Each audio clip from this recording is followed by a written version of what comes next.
પૂંછમાં વાદળ ફાટતા 10 લોકોના મોત થયા। રાહત બચાવ કામગીરી તેજ કરાઈ છે। વીજ થાંભલા ઉખડી ગયા છે। નેટવર્ક ખોરવાઈ ગયું હોવાની પણ વિગતો છે। આપને જણાવી દે, જમ્મુ કાશ્મીરમાં સ્થિતિ તંગ બની છે।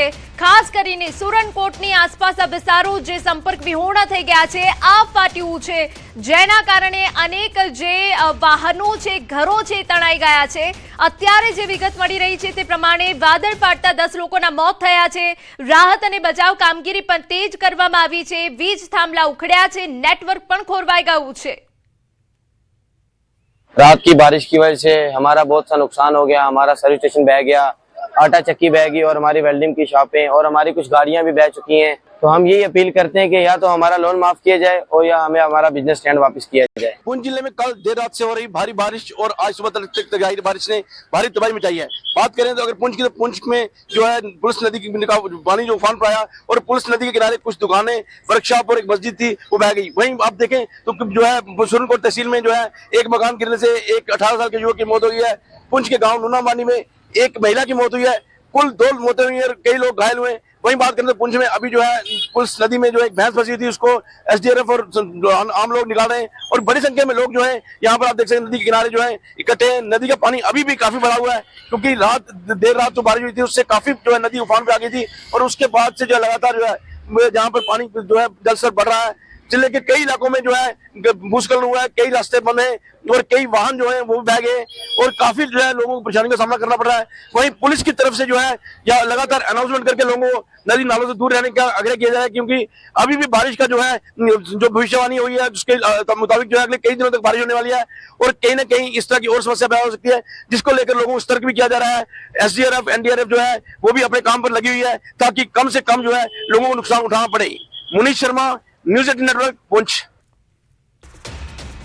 તો બીજી તરફ પૂંછમાં ભારે વરસાદ પડ્યો છે, જેના કારણે જળબંબાકારની સ્થિતિ છે। પોલીસે નદીના પૂરમાં દુકાનો તણાઈ ગઈ, ઘર ધરાશાયી થતા યુવકનું મોત થયું હોવાની પણ વિગતો અહીંયા પ્રાપ્ત થઈ છે।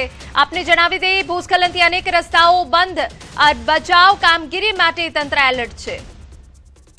તો આ તરફ રાજૌરી જિલ્લામાં સતત વરસાદ, ભારે વરસાદના કારણે પૂર જેવી સ્થિતિ ગંભીર બની છે।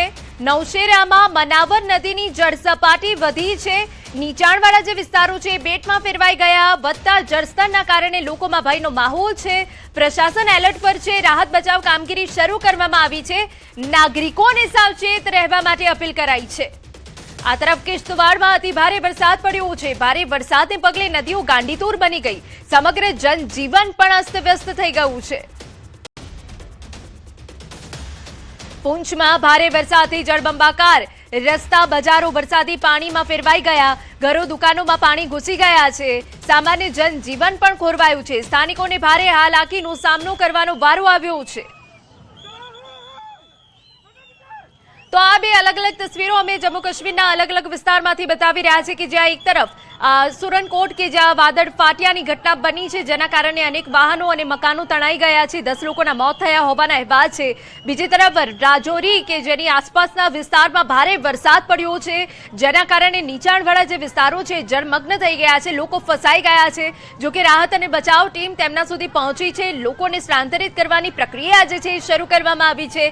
કિશ્તવાડમાં અતિ ભારે વરસાદ પડ્યો છે, જેના કારણે જે સ્થાનિક નદીઓ છે તેઓમાં પ્રચંડ તીવ્ર પાણીનો પ્રવાહ જોવા મળી રહ્યો છે। પૂંછમાં ભારે વરસાદ પડ્યો છે, જેના કારણે નદીઓ ગાંડીતુર બની ગઈ છે અને નદીઓના પાણી ઘરો અને દુકાનોમાં ઘૂસી ગયા હોવાના કારણે લોકોને પારાવાર હાલાકી પડી રહી છે। રાજૌરી, પૂંછ અને કિશ્તવાડમાં ભારે વરસાદના કારણે એવો કહેર વરસાવ્યો છે કે જેના કારણે જનજીવન ઉપર તેની માઠી અસર પડી છે। આપને જણાવી દે, કિશ્તવાડમાં અતિ ભારે વરસાદ પડવાના કારણે અનેક એવા ગ્રામ્ય વિસ્તારો છે કે જે સંપર્ક વિહોણા થઈ ગયા છે। પૂંછમાં કે જ્યાં મુખ્ય બજારો પાણીમાં ગરકાવ થઈ જવાના કારણે લોકોને ભારે નુકસાન થયું છે। બીજી તરફ જો કિશ્તવાડની વાત કરવામાં આવે તો કિશ્તવાડમાં